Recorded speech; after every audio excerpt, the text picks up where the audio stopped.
Hello radiance, एक बार फिर से स्वागत है आप सभी का हमारे इस यूट्यूब चैनल पर। पिछले 3 वीडियोस के माध्यम से हम लोगों ने रशियन रेवोल्यूशन के कुछ माइनर टॉपिक्स कवर किए।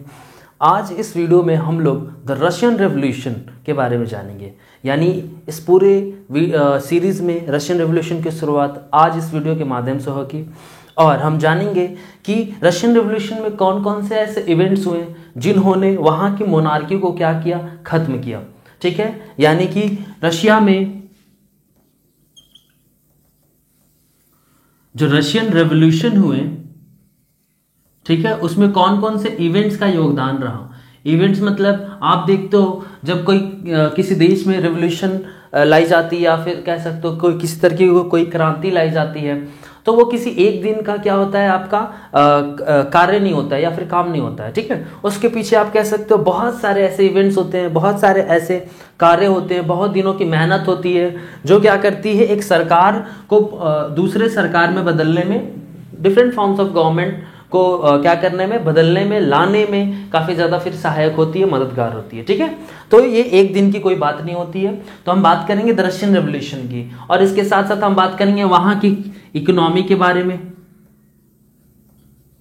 वहाँ के सोसाइटी के बारे में। ठीक है, रशियन रेवोल्यूशन में ही हम इकोनॉमी सोसाइटी को डिस्कस करेंगे। इसके साथ साथ देखेंगे कि रशिया में सोशलिज्म कैसे आया और इसका इम्पैक्ट कितना ज्यादा था पूरे रशिया में। ठीक है, इसके बाद हम देखेंगे उन इवेंट्स को डिस्कस करेंगे जिन इवेंट्स का बहुत ही महत्वपूर्ण क्या था, योगदान था, रोल था। पहला आ जाता है 1905 रेवोल्यूशन।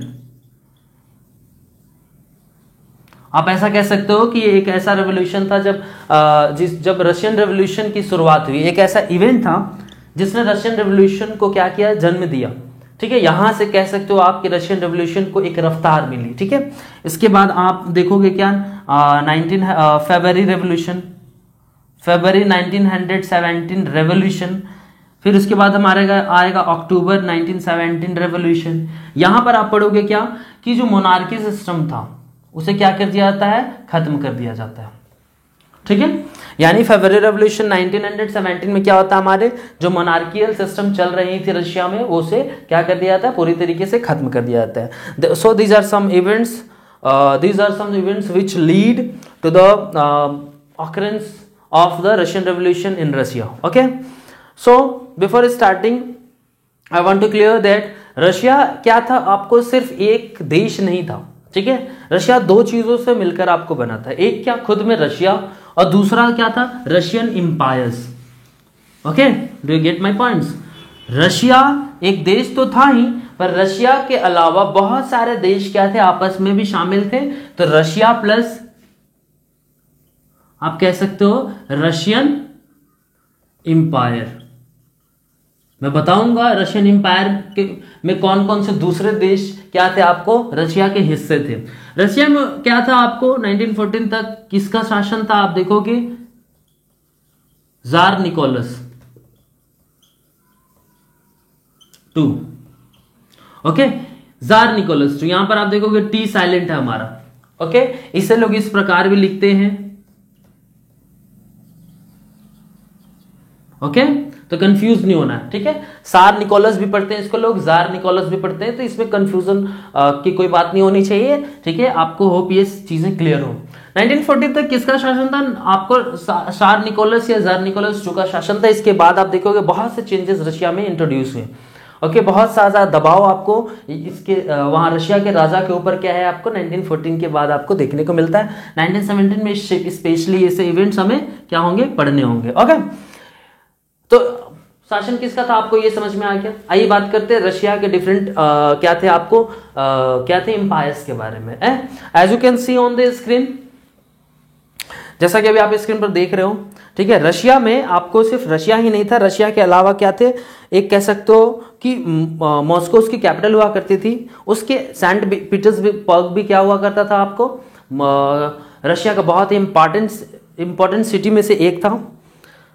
बट रशिया सिर्फ आपको इतने में ही सिमटा नहीं था, रशिया इसके बियॉन्ड भी था। यानी इसके अलावा आप देखोगे बहुत सारे देश, जैसे आज के समय में वो सारे देश क्या हो चुके हैं, इंडिपेंडेंट कंट्री हो चुके हैं।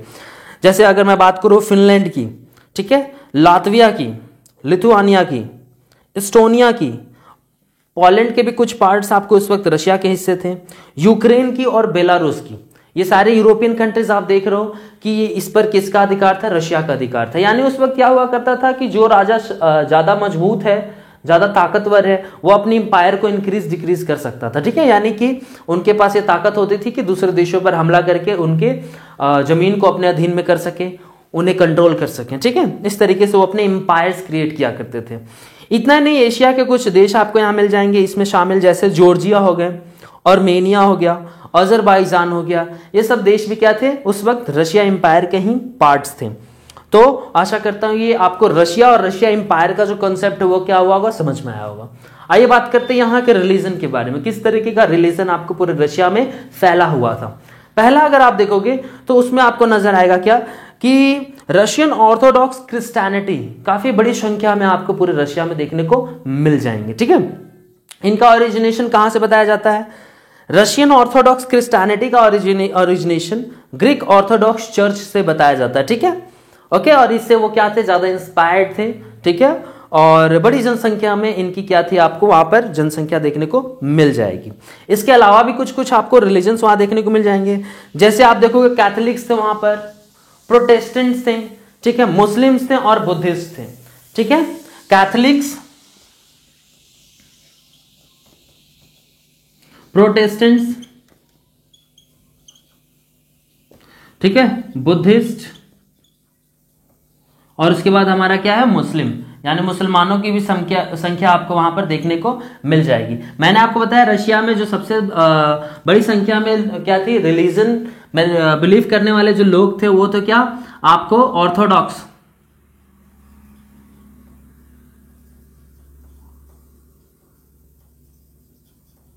ऑर्थोडॉक्स क्रिश्चियनिटी, ठीक है। तो ऑर्थोडॉक्स क्रिश्चियनिटी की अगर हम बात करते हैं तो ऑर्थोडॉक्स क्रिश्चियनिटी किससे इंस्पायर्ड था, ग्रीक ऑर्थोडॉक्स चर्च से। क्लियर है। अभी मैं क्या करूंगा, आपको डिफरेंशिएट करूंगा ये सारे लोग आपस में कैसे कैसे अलग है, क्योंकि कैथोलिक्स को भी आप बोलते हो क्या कि क्रिश्चियन के ही पार्ट है, प्रोटेस्टेंट्स भी क्रिश्चियनिटी का पार्ट है, ऑर्थोडॉक्स क्रिश्चियनिटी भी कहला रहा है उसी का पार्ट है, ठीक है, समझ पा रहे हो, ठीक है। देखिए ऑर्थोडॉक्स का क्या मतलब होता है, आप एक तरीके से कह सकते हो कि आप इन्हें बाइगोट कह सकते हो, कट्टर कह सकते हो। क्यों, क्योंकि ऑर्थोडॉक्स बेसिकली क्या है, आपको ओल्ड जो सिस्टम है उसमें बिलीव करने वाले लोग होते हैं, ठीक है, समझ में आ गया। आप ऐसे कह सकते हो कि अपने रिलीजन में उनका बहुत ही गहरा क्या होता है, विश्वास होता है, उसके अलावा उन दूसरे रिलीजन में या फिर उनके प्रिंसिपल्स में वो विश्वास नहीं रखा करते हैं। तो ये ऑर्थोडॉक्स क्रिश्चियनिटी से बिलोंग किया करते थे बड़ी जनसंख्या में। कैथोलिक्स कौन हुआ करते थे, जो बिलीव किया करते थे क्रिश्चियनिटी में, क्रिश्चियनिटी रिलीजन में जो बिलीव किया करते थे कैथोलिक्स, ठीक है, उन्हें कैथोलिक्स कहते थे। प्रोटेस्टेंट्स कौन हुआ करते थे, वो लोग जो क्रिश्चियनिटी के ही पार्ट हुआ करते थे पर उन्हें अपने रिलीजन पर बिलीव नहीं था या फिर उसको वो अपोज किया करते थे। वजह क्या थी, प्रोटेस्टेंट्स बेसिकली वो लोग ज्यादातर बनते थे या फिर वो समाज ज्यादातर प्रोटेस्टेंट बन जाता था जो गरीबी से जूझ रहा है, ठीक है, या फिर कह सकते हो आपको जो विभिन्न प्रकार के तकलीफों से, शोषण से, एक्सप्लॉयटेशन से क्या है, जूझ रहा है। क्योंकि इतनी तंगी होने के बाद उनका विश्वास जो उनके ईश्वर के ऊपर है वो शायद उठ जाता था, ठीक है, और वो उसके खिलाफ हो जाते थे, कैथोलिक्स के खिलाफ हो जाते थे, ठीक है। बेसिकली कैथोलिक्स आपको ज्यादा अमीर मिलेंगे और प्रोटेस्टेंट थोड़े गरीब मिलेंगे, और ये थोड़ा सा आपको देखने को मिल जाया करता था यूरोप में। बुद्धिस्ट आप समझते हो भारत से इसका ओरिजिनेशन हुआ, पूरे विश्व में फैला। और मुस्लिम आप समझते हो इस्लाम धर्म से लोग क्या थे, वहां पर भी फैले हुए थे, ठीक है। तो ये कुछ बेसिक इंफॉर्मेशन थी जो आपको इस चैप्टर में रशियन रेवोल्यूशन में पढ़नी है, ठीक है। इसके बाद हम बात करेंगे सोसाइटी की और इकोनॉमी की हमारे नेक्स्ट वीडियो में, ठीक है। आशा करता हूं अभी तक आपको जितने भी इंफॉर्मेशन मैंने दी है वो सारी इंफॉर्मेशन समझ में आई होंगी और इसने आपके ज्ञान के पिटारे को बढ़ाया होगा। तब तक के लिए बहुत बहुत धन्यवाद। जय हिंद।